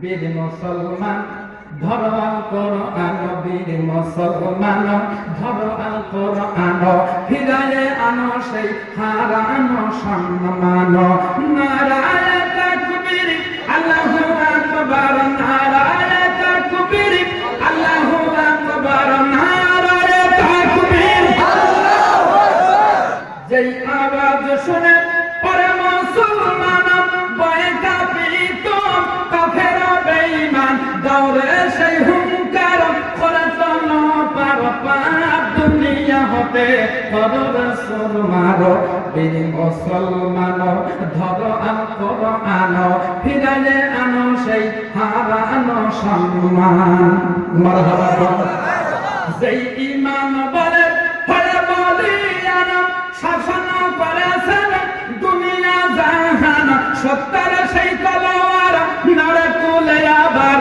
সত্তর সেই তলোয়ার নারে তুলে আবার দুনিয়া হতে করর সুর মারো বীর মুসলমান ধরো আল কোরআন ফিরাইলে আনো সেই হারানো সম্মান জবান খুলে কি জোরে বলা যাবে না মারহাবা ও বন্ধুরে কোরআন ধরার দরকার আমাদের আছে কি না আছে জীবন গণ্য এলাকার কোরআনের মাদ্রাসা করেছেন হাজার হাজার আলেম এই কোরআনের শিক্ষায় শিক্ষিত হয়ে মাদ্রাসা থেকে বের হবে ওনারা কোরআন পড়লে যত সওয়াব হয় অত সওয়াব যারা সহযোগিতা করেছেন উৎসাহ দিয়েছেন তাদের আমল নামায় আমার আল্লাহ কত সওয়াব দান করবে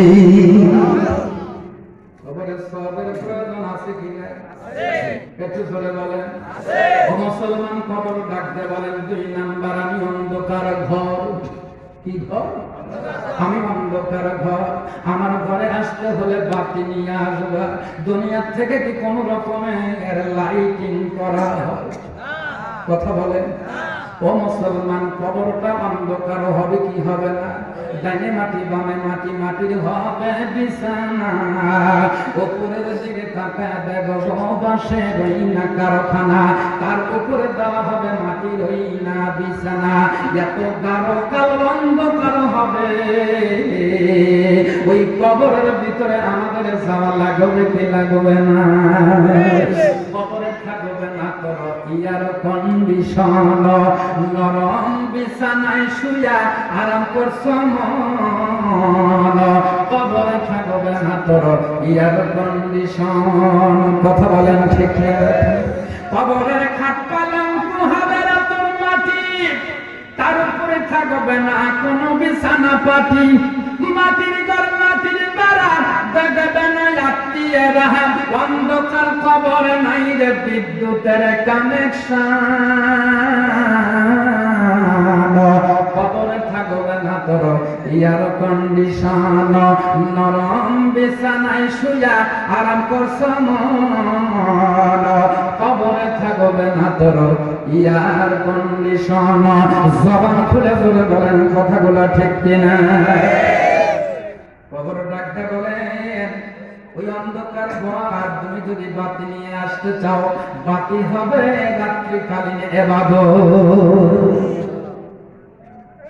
রাত্রিকালীন ইবাদত যদি করতে পারে কেউ ও মুসলমান মসজিদে সারা নামাজ পড়েছেন এরপরে ফজরের নামাজ পড়েছেন সারা রাত নফল ইবাদত করলে যত সওয়াব হয় তত সওয়াব আমার আল্লাহ আপনার আমল নামায় দিয়ে দিবে রাত্রিকালীন ইবাদত আমাদের দরকার আছে কি নাই ও মুসলমান কবর ডাকতে বলে আমি মাটির ঘর আমার কাছে আসতে হলে বিছানা নিয়ে আসবা বিছানা হবে দুনিয়ার ভিতরে নেক আমল আমাদের ঝুলিতে নেক আমল নাই নেক আমল ছাড়া কবরে গেলে ওখানে বিছানা পাওয়া যাবে না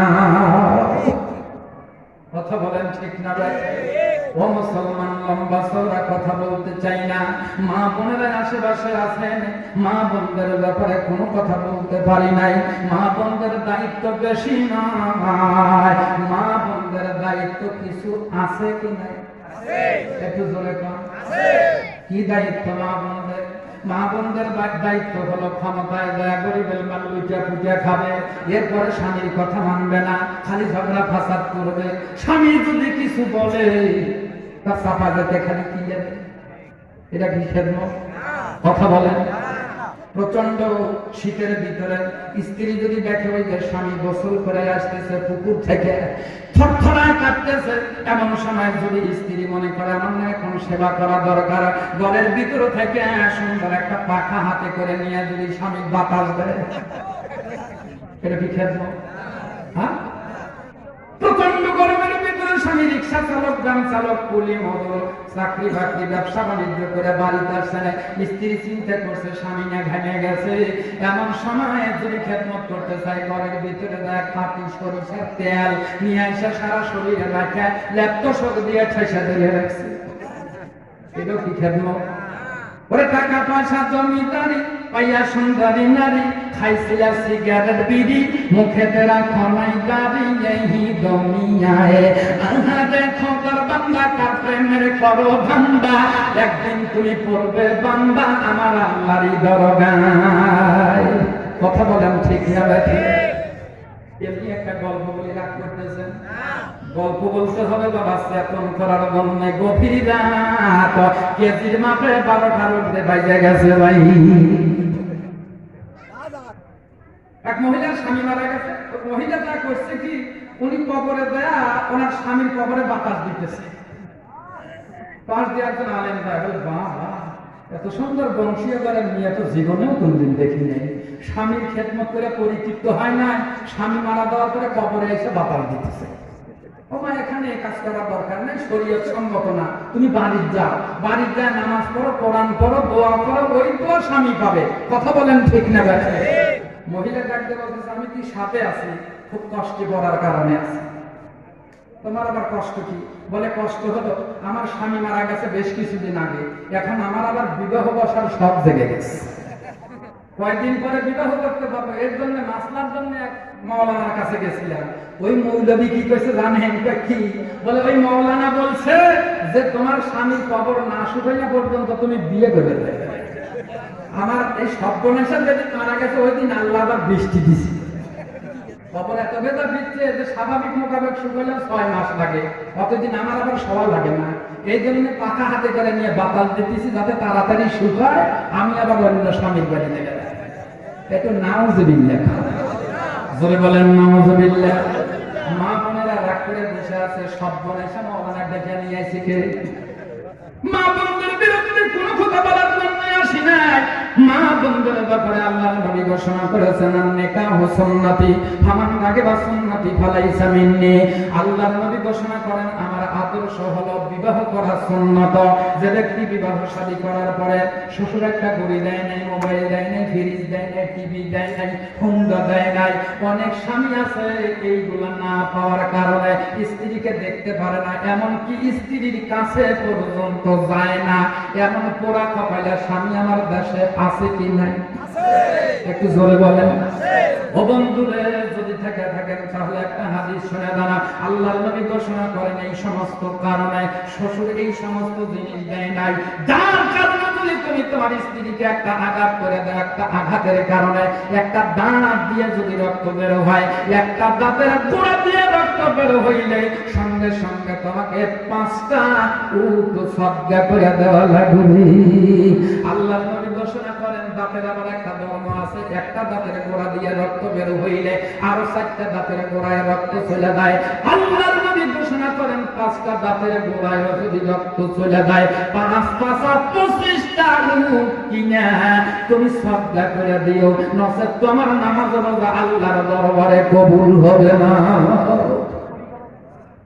এই ওয়াজ শোনার পর আগামীকাল বাড়ির যায়, যেই ভাইরা আমার ভাবিদেরকে মারছেন এই কারণে, আমার চাচারা চাচিদেরকে মারছেন এই কারণে, আগামীকাল বাড়ির যায় জমা জমি ঘর দুয়ার বেচে উট কিনে সদকা করে দিও। এখন মা বোনেরা খুশি হয়েছে না? খুব খুশি হয়ে গেছে। ও সোনার মাওলানারে ভালো করে বুঝাইয়া দেন, আমার সর্বনাশা মাহফিলে গেছে, ভালো করে বুঝাইয়া। কথা বলেন। আসল কথাটা হলো ভাই, আমাদের ভিতরে যদি নবীর আদর্শ থাকতো, আমাদের দাম্পত্য জীবন সুখময় হতো, কোন রকমের সমস্যা আসতো না। জোরে জোরে কোন কথা ঠিক কিনা? আল্লাহর নবীর আদর্শ যেগুলো ছিল, মুসলমান ওই আদর্শগুলো যদি আমরা মানি, কোনদিন দাম্পত্য জীবনে কলহ আসতে পারে না, পারে না, পারে না। কথা বলেন ঠিক না বেঠিক? মা আয়েশা সিদ্দিকা ঘোষণা করেন নবী আমার রাষ্ট্রের বিভিন্ন কাজ করে বাড়িতে আসেন, আইসা যদি দেখেন আমাদের পাক করতে একটু দেরি, নবী আমার গুরু কুঞ্চিত করেন নাই, রাগ করেন নাই, চোখ মোটা করে কথা বলেন নাই, বরং বিশ্ব নবী আমাদের সামনে বসে আমাদের কাজে সহযোগিতা করেছে। আমাদের স্বভাব তাই করে বাপরে বাপ, বাজারে যায় খালি ওই চাষটালে বসে খালি সিজি দেখে। আছে না এমন মানুষ? আপনাদের খুলনায় না থাকতে পারে, আমার এলাকায় মুরব্বী একেবারে চুল দাড়ি সব সাদা হয়ে গেছে, উনি সিজির একেবারে আটটা তারা খাড়ায় বসে বসে যে সিনেমায় জামা কাপড় ছোট ছোট ওই সিনেমাটা দিত। নাউজুবিল্লাহ করে কম, এমন মানুষ আছে কি নাই? বাজার থেকে বাড়িতে আসছে, আসার পরে যদি দেখি স্ত্রী পাক করতে একটু দেরি, ও বেগে সামারছে পিঠে গুড়ি। কথা বলে এত এত সময় পর্যন্ত তুমি কি করছে, এখনো পাক হয় নাই, এমন স্বামী আছে কি নাই? নবীর আদর্শ কি এটা ছিল? ও মুসলমান, আল্লাহ নবী আখির জামানার পয়গম্বর বিশ্ব নবী মুহাম্মাদুর রাসূলুল্লাহ, সকলে বলুন সাল্লাল্লাহু আলাইহি ওয়াসাল্লাম। মা আয়েশা সিদ্দিকা বলেন, আমি গ্লাসে পানি পান করতাম, যেই গ্লাসে অর্ধেক পানি আমি পান করেছি আর অর্ধেক পানি রেখে আমি গ্লাসটা রেখে দিয়েছি।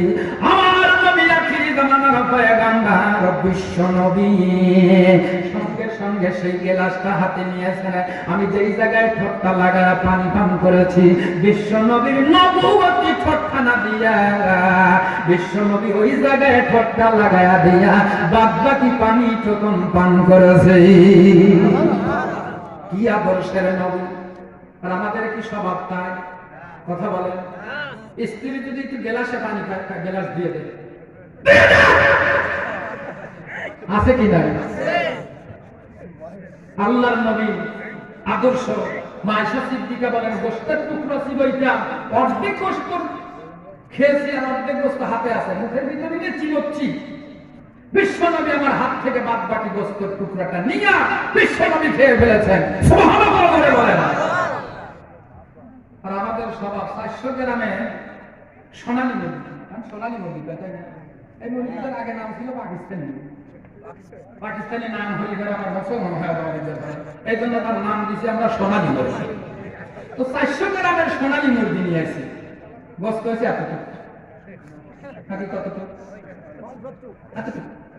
পুরো পাক করে পুরো বাটির ভিতরে পাত্রের ভিতরে স্বামীর জন্য দিছে, স্বামী চাইটিয়া চুটিয়া সব খাইছে। খাওয়ার পরে তারপর পাতিলের দিকে তাকায় বলে, আর নাই। আমার মানুষ আছে কিনা? সত্য বলে।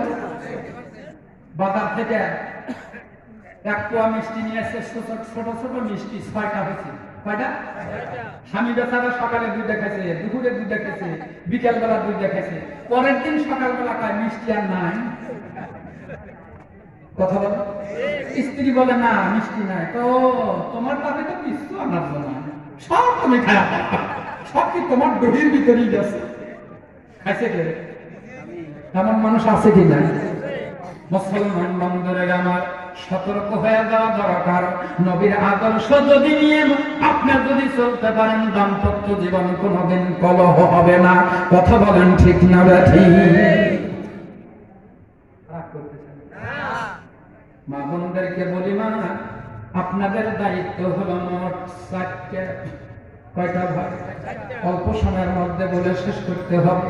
1 নম্বরে যথা সময়ে নামাজ পড়া।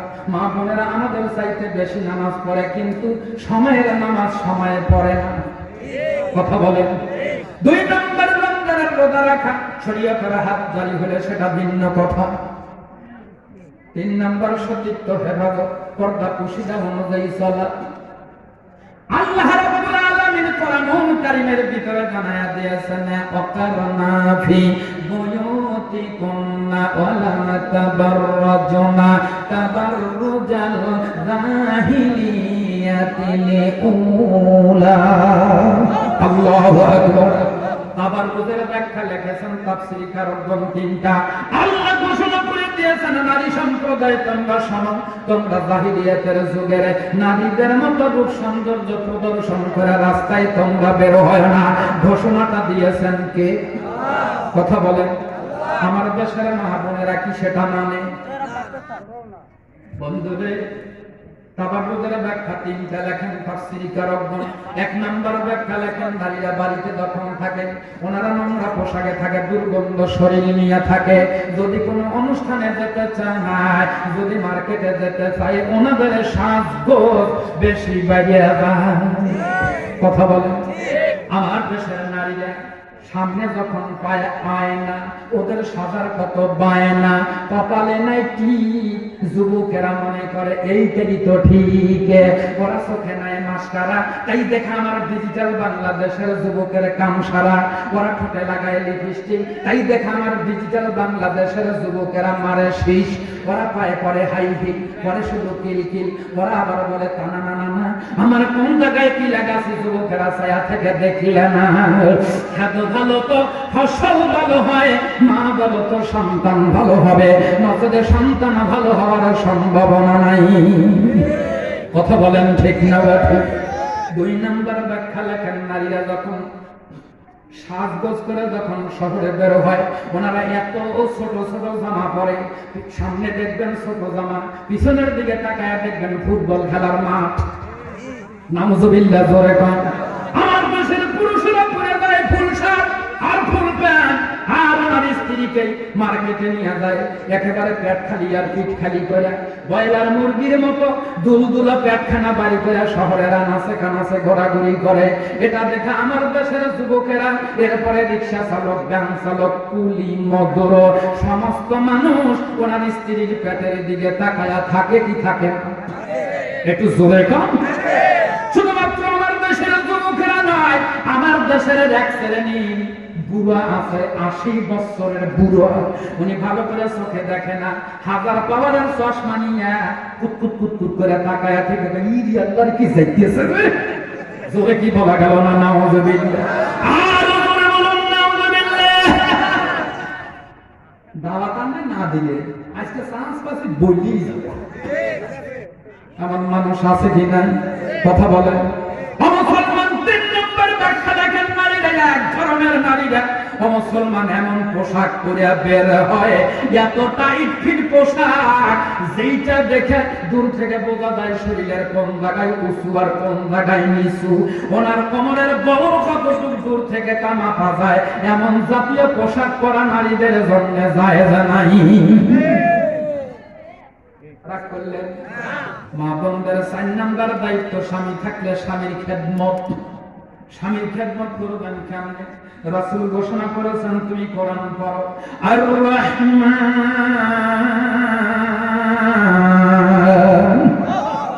আল্লামাল কুরআন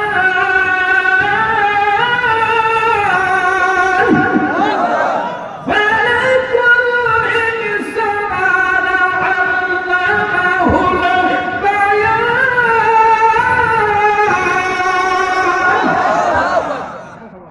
রুকু পর্যন্ত এখনো যাও না। আল্লাহর নবী ঘোষণা করেন কোরআন পড়া শুরু করে দিয়েছেন, রুকু পর্যন্ত যাও নাই। এমন সময় তোমার স্বামী যদি এসে ডাক দেয়, ও মরিয়মের মা, আল্লাহর নবী ঘোষণা করেন কোরআন পড়া বন্ধ দিয়া তুমি তোমার স্বামীর কাছে যায় দাঁড়ায়া যাও। আমাদের গুলো তাই যায়। বাপরে বাপ, বিভিন্ন কাজ করে বাড়িতে এসে বাড়ির বাইরে থেকে ডাক দিতেছে, ও রহিমার মা, ও রাশেদের মা। উনি আবার ওই পাশ থেকে উত্তর দিতেছে, আছে কি নাই? বাবা ওনার ভোল্টেজের চাইতে ওনার ভোল্টেজ বেশি। মেজাজ গরম হয়ে গেল, যায় যদি একটা থাপ্পড় মেরে দেন, কাম শেষ। চোখ দিয়ে দর দর করে পানির ফোঁটাগুলো ফেলা গেল, খাজুরের রসের মতো পানি ছেড়ে দিয়ে বলে, এই সর্বনাশের সংসারের জীবন হয়েছে, কোনোদিন শান্তি পেলাম না। যা বলি শুধু ধরে ধরে খালি আমার মারে, মারো, আজকে বেশি করে মারো, আজকে মারতে মারতে মারিয়া ফেলাও, আজকে যদি মারতে মারতে মারিয়া না ফেলাও তুমি বানাবো। নাউজুবিল্লাহ। আরো জোরে বলেন নাউজুবিল্লাহ। এটার কারণ কি? নারীরা পার্লামেন্ট থেকে রান্নাঘর, আমরা একেবারে সব হয়ে গেছি পর। আমার আল্লাহ বলে কোরআন শরীফ ধর, বসে বসে পড়, তারপরে তুই মর।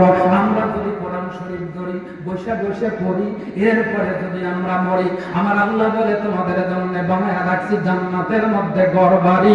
চিৎকার দিয়ে কি জোরে বলা যাবে না সুবহানাল্লাহ? রাগ করতেছেন মুসলমান? আর কথা নয়, আমি যে কথা বলতেছিলাম আসন খবর ডাকতে বলে 4 নাম্বার, আমি 26 শুরু ঘর। ওই 26 কথা এমন ভাবে বর্ণনায় এসেছে, আল্লাহর নবী ঘোষণা করেন নেককার হয়ে কবরে গেলে সঙ্গে সঙ্গে কবরখানা জান্নাতের বাগান করে দিবেন আল্লাহ। জোরে বলুন সুবহানাল্লাহ। আর পাপী হয়ে যদি কবরে যাওয়া যায়, বক্তার হিসাবে কবরে গেলে তার জন্য 99টা সাপ আমার আল্লাহ নির্ধারণ করে রাখছি। একটা সাপ দংশন করলে কেমন অবস্থা হবে এটার বর্ণনা পরে। আগে বর্ণনা, ওই কবর থেকে যদি একটা সাপ কবরের উপরে উঠে বাহিরে এসে দুনিয়ার দিকে যদি নিঃশ্বাস ফালাইয়া দিত, তাহলে তামাম দুনিয়ায় কোন রকমের ফসল হতো না। যেমন বিষাক্ত সাপ ওই কবরের ভিতরে 26 শুরু ঘর। ওই কবর ডাকতে বলে আমি 26 শুরু ঘর, আমার কাছে আসতে হলে ওই 26 শুরু ওষুধ নিয়ে আসো না। এই দুনিয়ার ভিতরে ও মুসলমান কোন ডাক্তারের ওষুধ চলবে না। কবর ডাকতে বলে কবরের ভিতরে 26 শুরু ওষুধ যদি করতে চাও, দুনিয়ায় দান সদকা করে আসো না। জোরে কি বলা যাবে না সুবহানাল্লাহ? দুনিয়ার ভিতরে থাকা অবস্থায় আপনি যে কোনো পর্যায়ে, মসজিদে হোক, মাদ্রাসায় হোক, এরপরে এতিম মিসকিন হোক, এরপরে দিনের রাস্তায় মানুষ চলতে আসেন, ওনাদের কষ্ট হয়, ওনাদের সাহায্য করেন, এই সমস্ত দান যদি আপনি দুনিয়ায় করে যেতে পারেন, তাহলে কবরে গেলে 26 ওষুধ হয়ে যাবে। জোরে কি বলা যাবে না সুবহানাল্লাহ? এই জন্য বাদান দেখতে দেখতে ঘড়ির কাঁটা 12:30টার দিকে গেছে।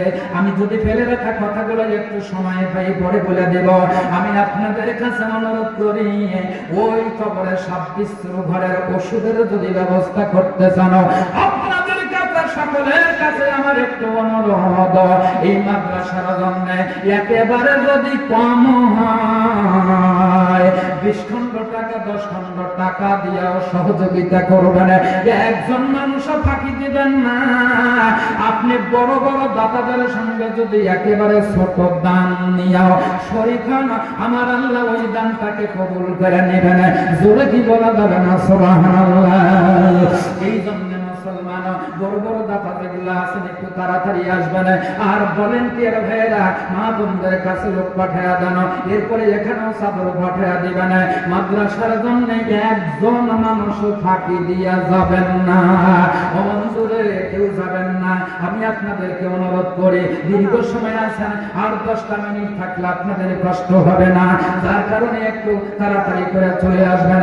আপনাদের কাছে চাদর চলে গেল, লোক চলে গেল, মুসলমান একেবারে 10 খন্ড টাকা হলেও সহযোগিতা করবেন।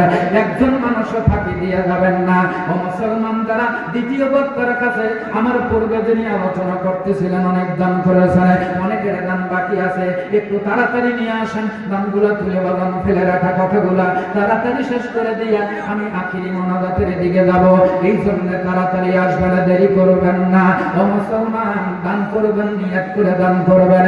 আমার আল্লাহরে ডাকবেন, আমার আল্লাহ সঙ্গে সঙ্গে ডাকে সাড়া দিবেন। আল্লাহ ইলাহা ইল্লাল্লাহ, লা ইলাহা, একটু জবান খোলেন, লা ইলাহা ইল্লাল্লাহ, লা ইলাহা,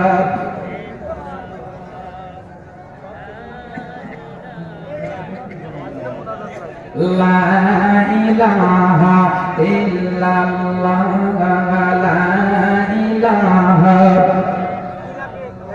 লা ইলাহা ইল্লাল্লাহ, মুহাম্মাদুর রাসূলুল্লাহ। সকলে বলুন সাল্লাল্লাহু আলাইহি ওয়াসাল্লাম। আমি আপনাদেরকে অনুরোধ করি বাবানো, আপনাদের এই মাদ্রাসার জন্য একটু দয়া করে মেহেরবানি করিয়া সকলের একটু সহযোগিতা কামনা করতেছি। একটু